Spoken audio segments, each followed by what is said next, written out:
దేవుడా, ఈ 2026లో అయినా నాకు ఒక గర్ల్ ఫ్రెండ్ దొరుకుతుందా?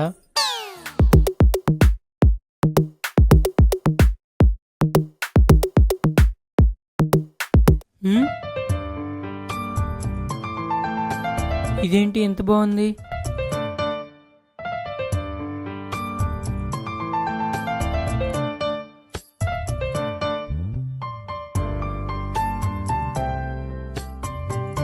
దీన్ని ఎలా అయినా సెట్ చేసుకోవాలి. ఎలా ఐడియా రావట్లేదే. మా ఫ్రెండ్ గడికి కాల్ చేద్దాం. హలో రే మామా, చెప్పరా. ఇక్కడ అమ్మాయి బాగుందిరా. బాగుంటే దాన్ని ఎలా సెట్ చేసుకోవాలో ఒక ఐడియా ఇవ్వరా. నీ ఎదవా, నాకే లేవర్లేదు. నేనే ఏడుస్తుంటే నీకు సజెషన్ కావాలంటున్నావు. అంత టాలెంట్ ఉంటే నేనే అమ్మాయిని సెర్చ్ చేసుకుంటాను కదరా. ఫోన్ పెట్టే.